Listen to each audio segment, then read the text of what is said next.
And welcome to my YouTube channel. इस video में आप लोग जानेंगे संयुक्त राज्य अमेरिका के संविधान के बारे में।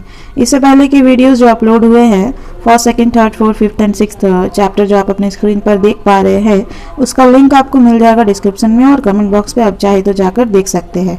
और जैसे कि मैंने आपको पहले ही बताया है from the beginning, first chapter से ही मैंने आपको बताया है कि संयुक्त राज्य अमेरिका का संविधान यदि आपको अच्छे से इन डिटेल समझना है तो आप लोगों को ये 7 चैप्टर पढ़ने होंगे। ठीक है, तो 6 मैंने करा दिया, 7वां करवा रही हूँ। दलीय व्यवस्था, पार्टी सिस्टम। ठीक है, यानी अमेरिका में पार्टी सिस्टम कैसी है, कौन कौन सी है, इसके क्या महत्व है, इसकी क्या भूमिका है, ये सारी चीज़ें आप लोग जानने वाले, समझने वाले इस वीडियो में। संविधान निर्माताओं ने जिस शिला को अस्वीकृत कर दिया था वह आज अमेरिकी शासन पद्धति का मूल आधार बन गई है। ये कथन है मुनरो के। अमेरिका में राजनीतिक दलों का उदय और विकास किस प्रकार से हुआ है, चलिए जानते हैं। वर्तमान समय में प्रायः सभी व्यक्ति इस बात को स्वीकार करते हैं कि राजनीतिक दलों के बिना प्रजातंत्रात्मक शासन व्यवस्था का संचालन संभव नहीं है। किंतु राजनीतिक दलों के संबंध में अमेरिकी संविधान निर्माताओं का दृष्टिकोण यह नहीं था। उन्हें भय था कि राजनीतिक दल जनता के विभिन्न वर्गों में द्वेष और बैर की भावना उत्पन्न करेंगे और इसके परिणाम स्वरूप नवजात अमेरिकी राष्ट्र तथा उसके प्रजातंत्र का अस्तित्व खतरे में पड़ जाएगा। संविधान सभा में मेडिसन ने राजनीतिक दलों की तीव्र भर्त्सना की थी और प्रथम राष्ट्रपति जॉर्ज वॉशिंगटन ने अपने विदाई भाषण में अमेरिकी जनता को राजनीतिक दलों के विरुद्ध चेतावनी देते हुए कहा था कि दलगत विद्वेष में सभी के लिए बुराई और हानि छिपी हुई है। अतः प्रत्येक बुद्धिमान व्यक्ति का यह सहज कर्तव्य है कि वह ऐसी भावनाओं का दमन करे और उनसे बचे। लेकिन वाशिंगटन की यह चेतावनी अमेरिकी राजनीति के स्वाभाविक विकास को नहीं रोक सकी। वास्तव में अमेरिकी संविधान का निर्माण करने वाले फिलाडेल्फिया सम्मेलन में ही राजनीतिक दल बीज रूप में विद्यमान थे। एक गुट जिसका नेता अलेक्जेंडर हैमिल्टन था, शक्तिशाली केंद्रीय सरकार के पक्ष में था। वहीं दूसरा गुट जिसका नेता जेफरसन था, राज्यों की स्वायत्तता और नागरिक स्वतंत्रता का प्रबल समर्थक था।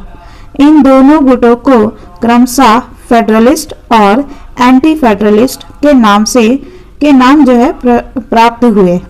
जेफरसन और हैमिल्टन दोनों ही सशक्त अमेरिकी राष्ट्र का निर्माण करना चाहते थे, लेकिन दोनों के मार्ग अलग अलग थे। इस गुटबंदी के बावजूद जॉर्ज वॉशिंगटन को सभी पक्षों का सम्मान प्राप्त था और वे सर्वसम्मति से अमेरिका के प्रथम राष्ट्रपति निर्वाचित हुए।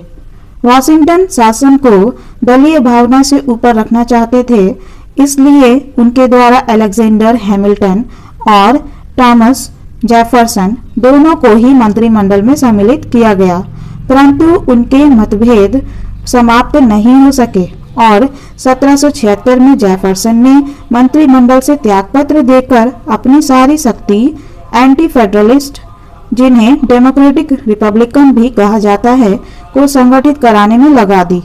1796 के राष्ट्रपति चुनाव के समय दलबंदी स्पष्टतया उभर उठी और यह स्पष्ट हो गया कि न केवल नेता वरन नागरिक भी दलों में विभक्त है।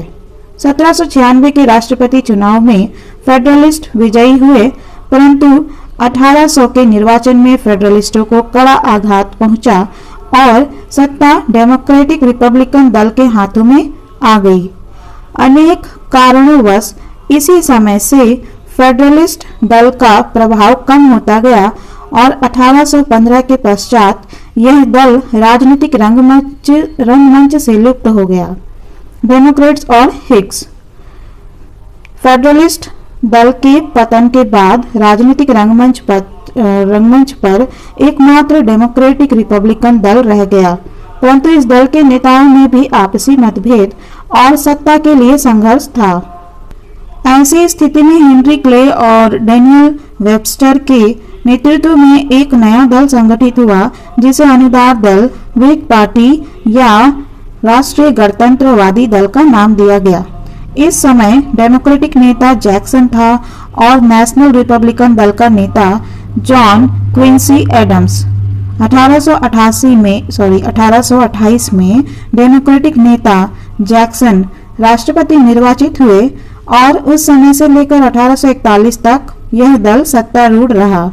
1850 के बाद व्हिग दल की प्रतिष्ठा में तेजी से गिरावट आई और 1856 तक इसका पूर्ण विघटन हो गया।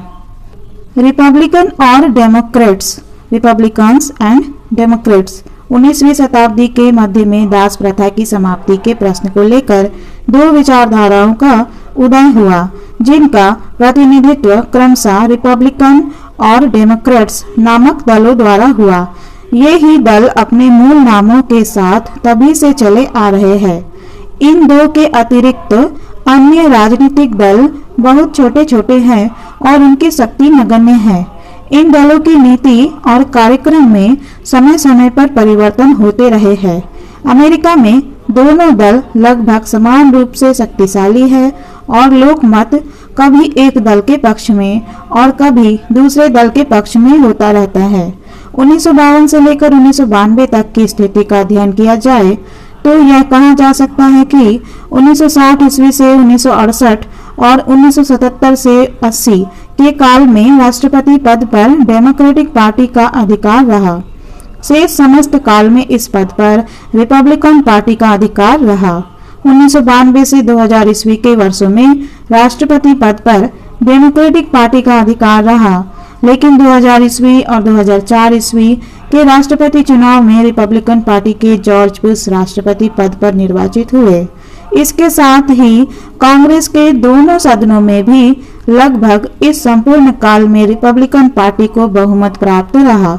2008 ईस्वी में स्थिति पुनः बदल गई। इस वर्ष राष्ट्रपति पद के जो चुनाव हुए उनमें डेमोक्रेटिक पार्टी के बराक ओबामा राष्ट्रपति पद पर निर्वाचित हुए तथा आज कांग्रेस के दोनों सदनों में भी डेमोक्रेटिक पार्टी को बहुमत प्राप्त है। अमेरिकन दल प्रणाली की विशेषताएं। अमेरिकन दल प्रणाली की विशेषताओं का अध्ययन इस प्रकार से किया जा सकता है। दलों का संविधानेतर विकास। अमेरिका में दो राजनीतिक दलों के उद्भव और विकास से यह नितांत स्पष्ट है कि ब्रिटेन की ही भांति अमेरिका की दलीय प्रणाली भी किसी वैधानिक मान्यता से विकसित नहीं हुई है। वस्तुतः अमेरिकी संविधान निर्माता राजनीतिक दलों को शंका की दृष्टि से देखते थे और वे इनके विरोधी थे। अमेरिकी संविधान राजनीतिक दलों के विषय में सर्वथा मौन है, किंतु जनतंत्रात्मक व्यवस्था का संचालन राजनीतिक दलों के बिना नहीं हो सकता। इसलिए अमेरिका में वाशिंगटन के शासनकाल में अंत में ही राजनीतिक दल राष्ट्रीय मंच पर प्रकट हो गए और तभी से बराबर अमेरिकी राजनीति का संचालन करते हैं। इस प्रकार राजनीतिक दल संविधानेतर विकास का परिणाम है। अमेरिका में द्विदलीय पद्धति। ब्रिटेन की भांति अमेरिका में भी दो ही प्रमुख राजनीतिक दल है। मतलब ब्रिटेन के ही तरह अमेरिका में भी दो मेन राजनीतिक पॉलिटिकल पार्टी है। इन दो राजनीतिक दलों के नाम बदलते रहते हैं, किंतु द्विदलीय पद्धति का अस्तित्व सतत बना रहा है। अमेरिका में द्विदलीय पद्धति 100% रूप में विद्यमान है। इसका प्रमाण यह है कि प्रतिनिधि सभा, सीनेट या राज्यों के गवर्नर पर इनमें से किसी में भी इन दो के अतिरिक्त अन्य किसी दल को प्रतिनिधित्व प्राप्त नहीं है। समय समय पर तीसरे दल भी उत्पन्न हुए हैं, परंतु इनमें से कोई भी राष्ट्रीय निर्वाचनों में सफलता प्राप्त नहीं कर सका और शीघ्र ही उनका लोप हो गया। इस संबंध में सैरस नीडर का कथन है, जब हम कहते हैं कि अमेरिका में दो राजनीतिक दलों की प्रणाली है तो इसका अर्थ यह नहीं है कि यहाँ केवल दो दल है, वरन यह है कि यद्यपि राष्ट्रपति पद के लिए 1 दर्जन दल अपने उम्मीदवार खड़े करते हैं, पर वास्तव में यहाँ केवल 2 बड़े दल हैं और छोटे दल इतने छोटे हैं कि उन्हें तो प्रायः लोग भूल जाते हैं। भूतकाल में इस प्रकार के अनेक छोटे राजनीतिक दलों का उदय और विघटन हो चुका है और वर्तमान समय में भी इस प्रकार के कुछ छोटे दल हैं। कृषक वर्ग का असंतोष व्यक्त करने के लिए ग्रीनबैक दल और श्रमिकों की स्थिति में सुधार के लिए लेबर रिफॉर्म दल की स्थापना हुई। इसी प्रकार डेमोक्रेटिक पार्टी के वाम पक्ष के रूप में पॉपुलिस्ट पार्टी और रिपब्लिकन पार्टी के वाम पक्ष के रूप में प्रोग्रेसिव पार्टी का उदय हुआ। इसी प्रकार अमेरिका में सोशलिस्ट दल और साम्यवादी दल भी है, लेकिन इनमें से किसी भी राजनीतिक दल का राष्ट्रीय स्तर पर कोई प्रभाव या महत्व नहीं है। द्विदलीय प्रणाली के उदय के कारणों में सर्वप्रथम पूर्व परंपरा और अनुभव है। अमेरिका वासियों ने अपना राजनीतिक जीवन ब्रिटिश परंपराओं से आरंभ किया था और ब्रिटेन द्विदलीय पद्धति का आदि स्थान रहा है। इस प्रकार पूर्व परंपरा और अनुभव ने अमेरिका में द्विदलीय पद्धति को पनपने में महत्वपूर्ण योग दिया है।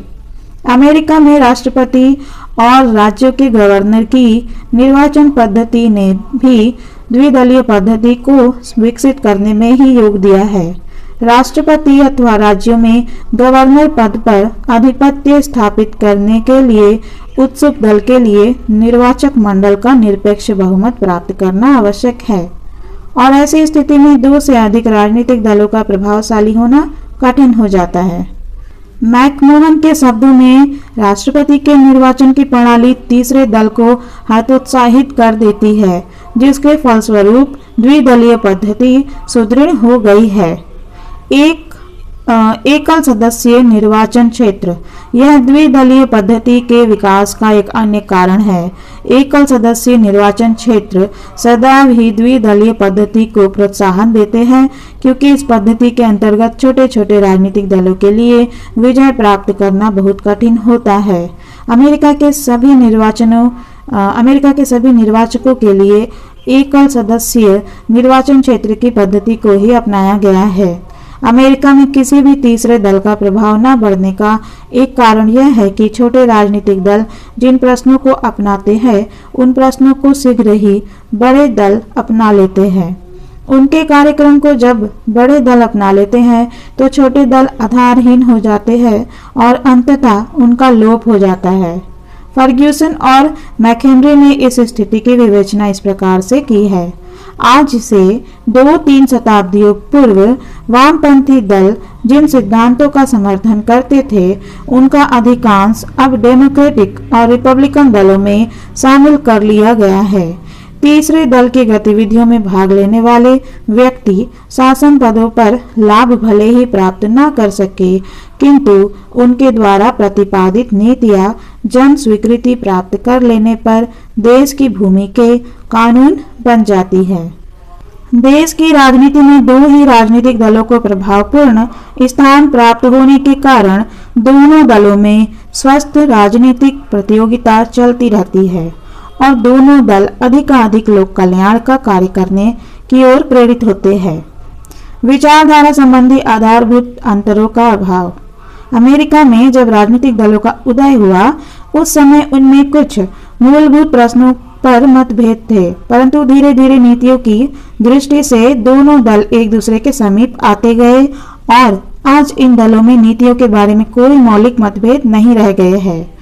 विदेश नीति के क्षेत्र में दोनों दल परस्पर सहमत हैं और इस क्षेत्र में दोनों दलों के बीच एक मत्ता बायपार्टिसनशिप इन फॉरेन पॉलिसी की प्रवृत्ति देखी जा सकती है तथा आंतरिक क्षेत्र में दोनों दल पूंजीवादी व्यवस्था को बनाए रखने पर सहमत है। लास्की ने कहा है कि कोई मापदंड नहीं है जिसके आधार पर यह निश्चित किया जा सके कि रिपब्लिकन तथा डेमोक्रेटिक दलों के अलग अलग स्थायी विचार क्या है।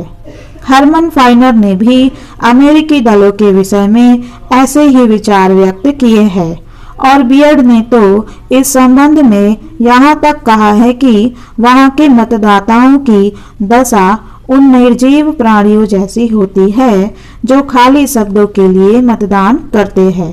वस्तुतः दोनों दलों के द्वारा चरमतावाद से दूर रहकर मध्यम मार्गी नीति को अपनाने का कार्य किया गया है और यही उनके हित में है। दलों का शिथिल संगठन। अमेरिकी राजनीतिक दल सदस्यता तथा दलीय अनुशासन की दृष्टि से शिथिल संगठन है। अमेरिकी राजनीतिक दलों में सदस्यों की भर्ती की न तो कोई निश्चित प्रक्रिया है और न ही राजनीतिक दल के सदस्य सदैव दलीय अनुशासन में बंधकर कार्य करते हैं।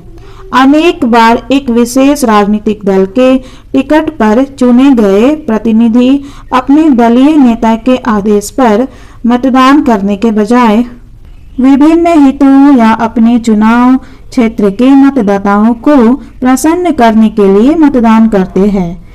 इस प्रकार अमेरिकी राजनीतिक दल विभिन्न राजनीतिक विचारधारा वाले व्यक्तियों के ढीले ढाले संगठन हैं, जिनमें विचारधारा संबंधी एकमतता तथा कठोर दलीय अनुशासन का सर्वथा अभाव रहता है। लास्की के शब्दों में केवल निर्वाचन के समय वे राष्ट्रीय दल है, अन्यथा प्रभावशाली स्थानीय संस्थाएं हैं। दबाव गुटों का प्रभाव। अमेरिका में प्रमुख राजनीतिक दल जो है दो ही है, लेकिन छोटे छोटे दबाव गुटों का काफी प्रभाव पाया जाता है। ये दबाव गुट जो है दो प्रमुख दलों पर दबाव डालकर अपने हितों को सिद्ध करते रहते हैं। लाभ प्रदान करने या लूट की प्रणाली। अमेरिका में दलीय पद्धति से संबंधित ही एक परंपरा लूट प्रणाली या लाभ प्रदान करने की प्रणाली है, जिसका तात्पर्य यह है कि राष्ट्रपति के चुनाव में विजयी दल को अधिकार प्राप्त है कि वह पहले से कार्य कर रहे नागरिक सेवा के पदाधिकारियों को पदच्युत कर इन पदों पर अपने समर्थकों की नियुक्ति कर दे। छोटे पैमाने पर तो लाभ प्रदान करने की प्रणाली प्रारंभ से ही प्रचलित थी, लेकिन 1828 में एंड्रयू जैक्सन ने इसे बड़े पैमाने पर अपनाया और यह अमेरिकी राष्ट्रीय सरकार का एक आधार बन गई। राष्ट्रपति जैक्सन ने अपने कार्यकाल के प्रथम वर्ष में ही 700 अधिकारियों और कर्मचारियों को पदच्युत कर दिया और उनके स्थान पर अपने समर्थक व्यक्तियों को नियुक्त कर दिया। दलीय आधार पर लाभ प्रदान करने की यह प्रणाली बढ़ती ही गई और राष्ट्रपति ग्रांट के समय तक उसने सभी सीमाएं पार कर ली। कुछ व्यक्तियों द्वारा इस प्रणाली का समर्थन करते हुए यह कहा जाता है कि इसने प्रजातंत्र को सरलता प्रदान की है और शासन को जनता के प्रति उत्तरदायी बनाया है, किंतु वास्तव में ऐसा कहना सही नहीं है। व्यवहार में लूट की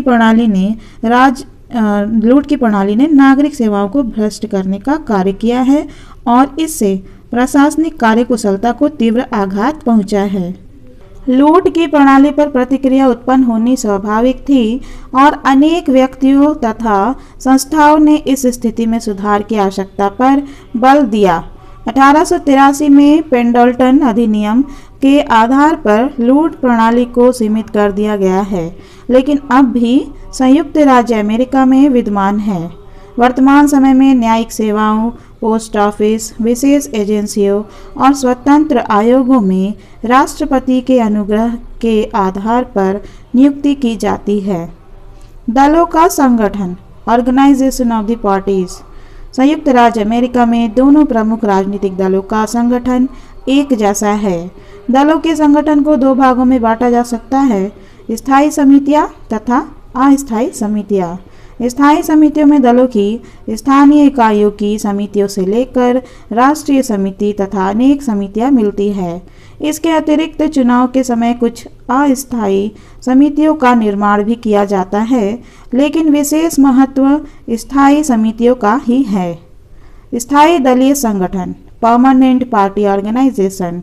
दोनों प्रमुख दलों का स्थायी संगठन लगभग समान है और यह 5 स्तरीय है, जिसकी विवेचना इस प्रकार की जा सकती है। मतदान जिला समितियां। संयुक्त राज्य अमेरिका में स्थानीय दलीय संगठन की इकाई मतदान जिले है। मतदान जिलों का आकार जनसंख्या के घनत्व और मतदाताओं की संख्या पर निर्भर करता है, जिससे चुनाव अधिकारी सरलता से उनका प्रबंध कर सके। मतदान जिले की औसत संख्या 100 से 500 के बीच होती है। अमेरिका में लगभग 1,25,000 मतदान जिला समितियां और इकाइयां हैं। मतदान जिले के दलीय अध्यक्ष का कर्तव्य क्षेत्र में मतदाताओं से संबंध स्थापित करना और उनका समर्थन प्राप्त करने के लिए हर संभव प्रयत्न करना है। वह अपने क्षेत्र में दल के समर्थकों, अपने मित्रों आदि के लिए सरकारी नौकरियां तथा अन्य सुविधाएं प्रदान करने का प्रयत्न करता है। नगर समितियां, कस्बा तथा ग्राम समितियां।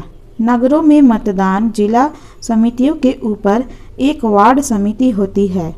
वार्ड में से नगर पार्षद चुने जाते हैं, जिनका नगर पालिका और नगर की राजनीति से संबंध रहता है।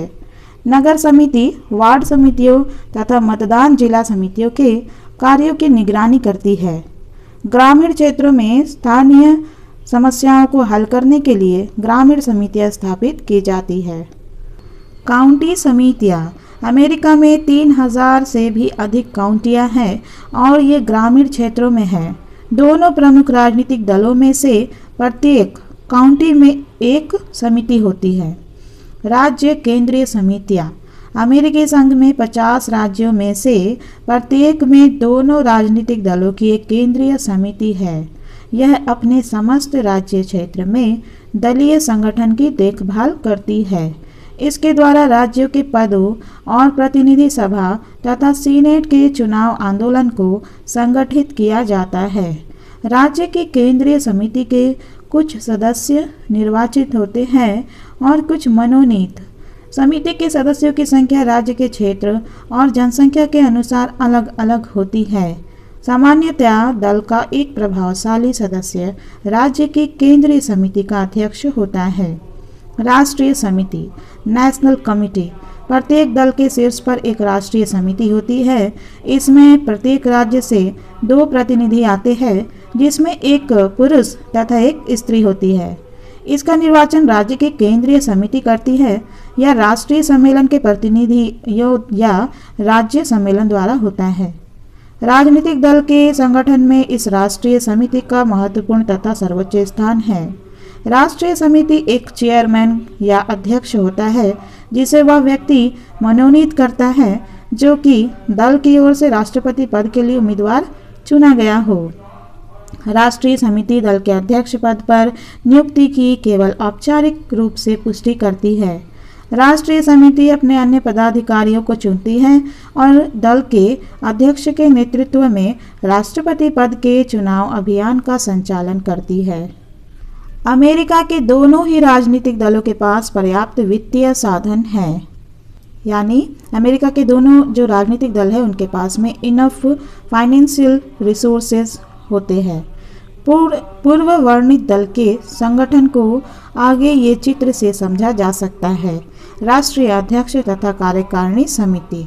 राष्ट्रीय समिति, राज्य केंद्रीय समितियां, इनमें प्रतिनिधि सभा संबंधी आंदोलन समिति, काउंटी केंद्रीय समिति और सीनेट संबंधी आंदोलन समिति शामिल है।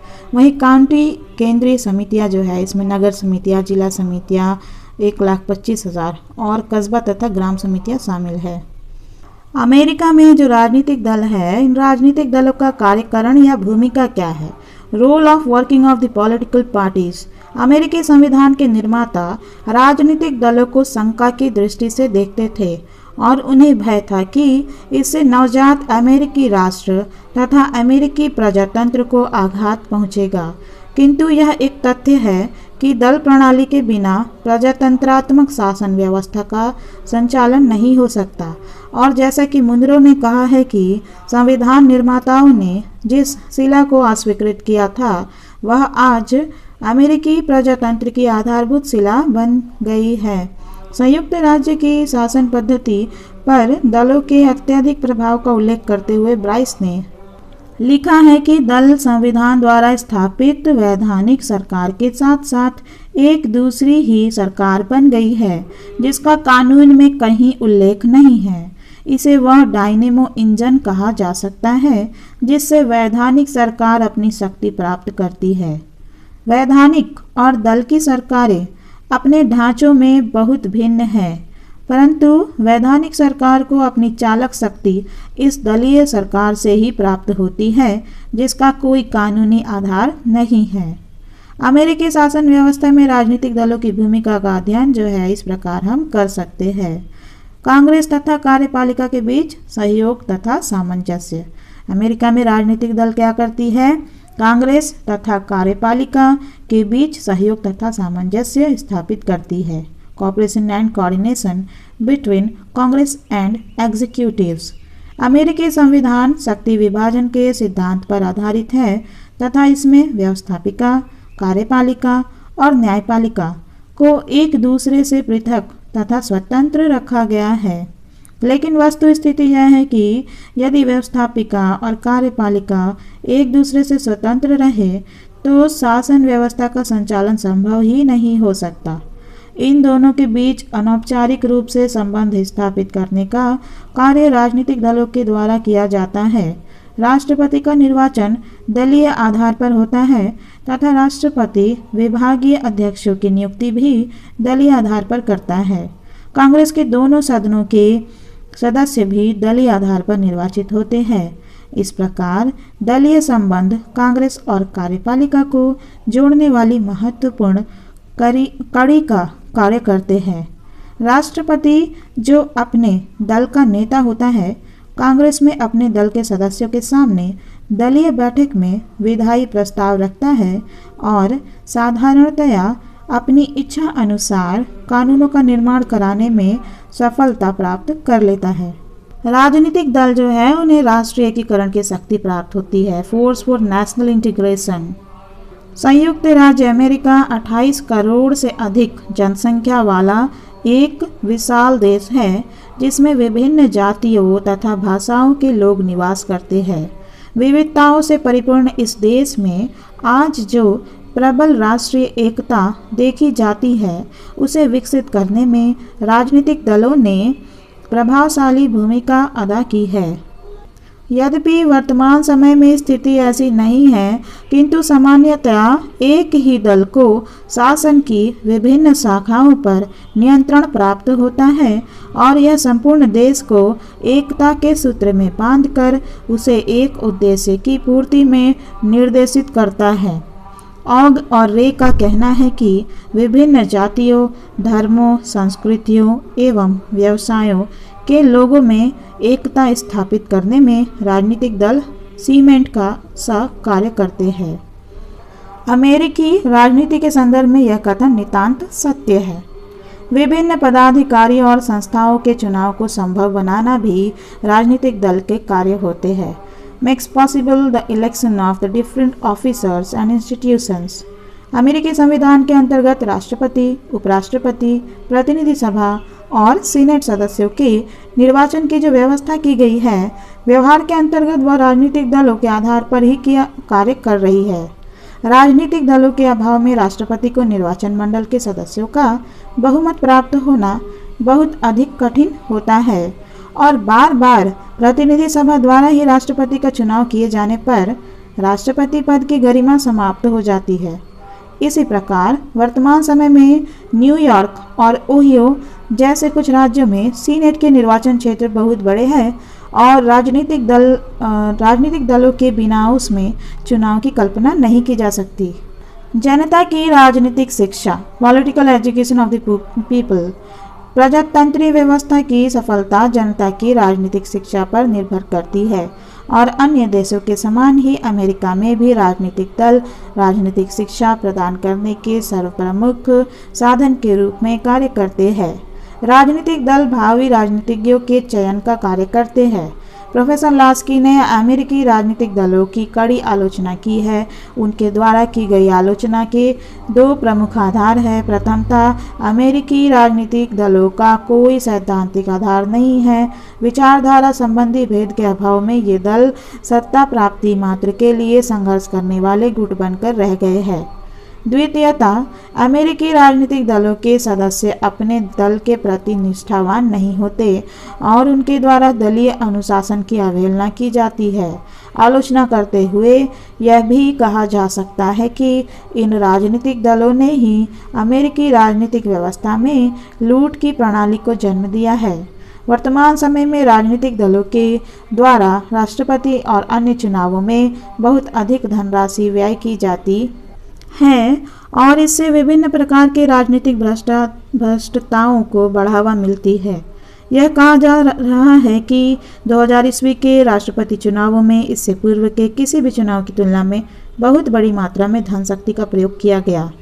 अमेरिकी राजनीतिक दलों के प्रति की गई इन आलोचनाओं में पर्याप्त सत्यता है, लेकिन इसके साथ ही यह तथ्य है कि अमेरिकी प्रजातंत्र राजनीतिक दलों पर ही आधारित है। राजनीतिक दलों के कारण ही संयुक्त राज्य अमेरिका अधिनायकवाद और राजनीतिक अस्थिरता तथा अराजकता की स्थितियों से अपने आप की रक्षा कर सका है। राजनीतिक दलों ने अमेरिकी लोकतंत्र को सजीवता और गतिशीलता प्रदान कर उसके सफल संचालन में योग दिया है। अमेरिका और इंग्लैंड की दल प्रणाली की तुलना, comparison between American and British party system, यानी अमेरिका में जो दलीय व्यवस्था या दलीय प्रणाली है और ब्रिटेन में जो दल प्रणाली है, इन दोनों में हम लोग अभी तुलना करेंगे। ठीक है। संयुक्त राज्य अमेरिका और इंग्लैंड के राजनीतिक दलों में दो प्रमुख समानताएं हैं। प्रथमता यानी पहली समानता यह है कि इन दोनों ही देशों में राजनीतिक दल संविधानेतर विकास के परिणाम है। ना तो ब्रिटिश संविधान और ना ही अमेरिकी संविधान में राजनीतिक दलों का कोई उल्लेख किया गया है, किंतु वर्तमान समय में स्थिति यह है कि राजनीतिक दलों का अध्ययन किए बिना इन दोनों ही देशों की शासन व्यवस्था को भलीभांति नहीं समझा जा सकता। दोनों ही देशों में राजनीतिक दलों को कानूनी स्थिति प्राप्त होते हुए भी वे शासन व्यवस्था के आधारशिलाएं हैं। ब्रिटेन और अमेरिका की दलीय व्यवस्था में एक बड़ी समानता बतलाई जाती है। दोनों देशों में द्विदलीय पद्धति, लेकिन इस प्रसंग में विशेष बात यह है कि अमेरिका में 220 वर्षों से लगातार ही द्विदलीय पद्धति चली आ रही है। ब्रिटेन में सामान्यतः तो द्विदलीय पद्धति ही देखी गई है, लेकिन अपवाद स्वरूप समय में त्रिदलीय पद्धति अस्तित्व में आ जाती है। 20वीं सदी के चौथे दशक में वह स्थिति बनी थी तथा अभी मई 2010 के आम चुनाव ने पुनः स्थिति को जन्म दिया है। लगभग 70 वर्ष के अंतराल के बाद यह स्थिति बनी है, अतः त्रिदलीय स्थिति को अपवाद स्वरूप समझा जाना चाहिए। ब्रिटिश राज व्यवस्था की भी सामान्य स्थिति तो द्विदलीय व्यवस्था ही है। अमेरिका में दल प्रणाली और इंग्लैंड में जो दल प्रणाली है, इसमें कुछ असमानताएं हैं। ठीक है, असमानताएं, लेकिन इन दोनों देशों के राजनीतिक दलों में समानताओं की अपेक्षा असमानताएं निश्चित रूप से अधिक महत्वपूर्ण है। इस संबंध में यानी अमेरिका के दल प्रणाली और ब्रिटिश की दल प्रणाली की असमानताओं के संबंध में कॉवेल ने कहा है कि संयुक्त राज्य अमेरिका के राजनीतिक दल उद्देश्य व रूप की दृष्टि से इंग्लैंड तथा अन्य अधिकांश देशों से भिन्न है। इन दोनों देशों की दल प्रणाली में इस प्रकार के अंतर पाए जाते हैं। विचारधारा के प्रसंग में अंतर। वर्तमान समय में ब्रिटिश राजनीति में दो प्रमुख दल है, अनुदार दल और श्रमिक दल। ठीक है, ब्रिटिश राजनीति में दो प्रमुख दल कौन कौन से हैं?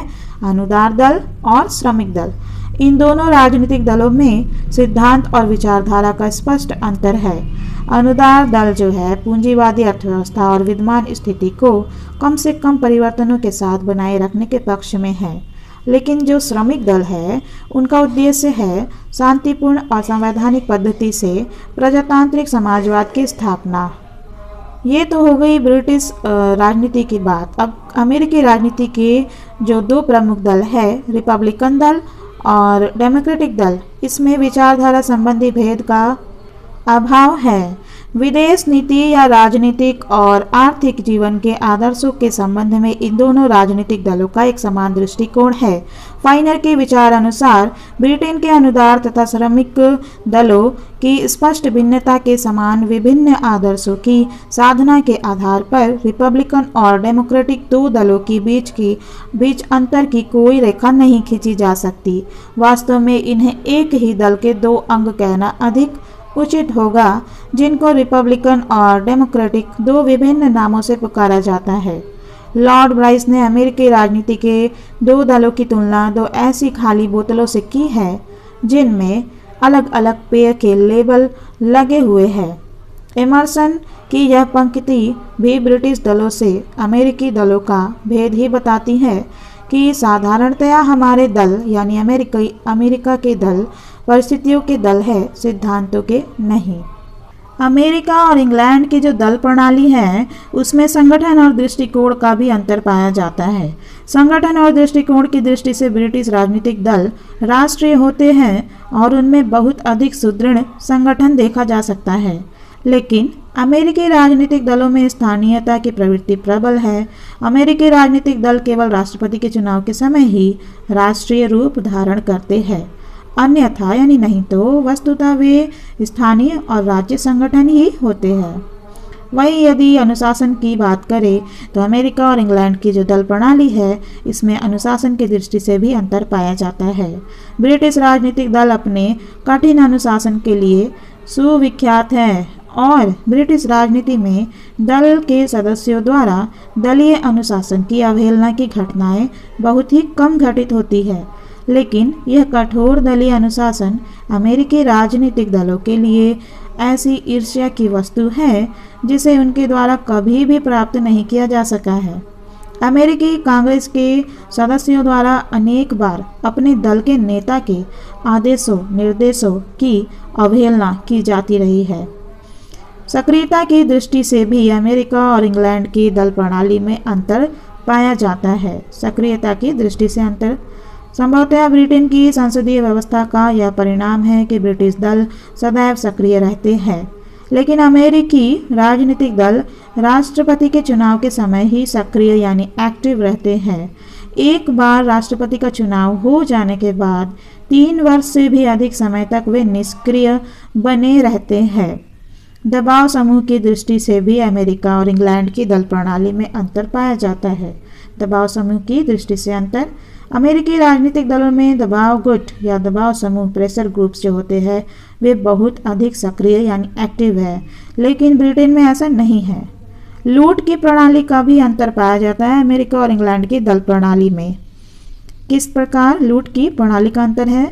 अमेरिका में राजनीतिक दलों से ही संबंधित एक लक्षण लूट की प्रणाली स्पॉइल सिस्टम है, जिसके द्वारा विजेता दल बहुत बड़ी संख्या में नागरिक सेवाओं से संबंधित पद अपने ही राजनीतिक दल के समर्थकों को प्रदान करता है, किंतु ब्रिटिश राजनीतिक दलों और उनके व्यवहार में ऐसी किसी पद्धति को नहीं अपनाया गया है। ये अमेरिकी संविधान का आप लोगों का लास्ट चैप्टर था। नेक्स्ट हम लोग करेंगे स्विट्जरलैंड का संविधान। ठीक है, ये ब्रिटिश संविधान जो ब्रिटेन का संविधान, इसके 8 चैप्टर मैंने आपको करवा दिए। यूएसए का जो संविधान है कॉन्स्टिट्यूशन, इसके 4 चैप्टर मैंने आपको करवा दिए। आगे आप लोग पढ़ेंगे स्विट्जरलैंड का संविधान, इसमें टोटल 8 चैप्टर है। उसके बाद पढ़ेंगे फ्रांस का संविधान। फ्रांस के संविधान में भी टोटल 8 चैप्टर है। इस प्रकार आप लोग का CC6 पेपर जो है तुलनात्मक शासन एवं राजनीति, विश्व के प्रमुख संविधान, यूके, यूएस, फ्रांस तथा Switzerland, comparative government and politics, major constitution of the world, UK, USA, France and Switzerland, ये सारे आपके कंप्लीट हो जाएंगे। तो ये तो रही CC6 की बात। इससे पहले जो CC5 एंड CC7 जो पेपर मैंने कंप्लीट करवाया है, ये सारे लिंक आपको मिल जाएंगे कमेंट बॉक्स पे। वीडियो अच्छी लगी, जानकारी अच्छी लगी तो इसे लाइक कर लीजिएगा, चैनल को सब्सक्राइब कर लीजिएगा, बेल आइकन को दबा दीजिएगा ताकि नए वीडियोस की नोटिफिकेशन आपको फटाफट से मिल जाए, और इसे अपने स्टडी ग्रुप एंड क्लासमेट से शेयर करना नहीं भूलिएगा। Thank you viewers for watching this video.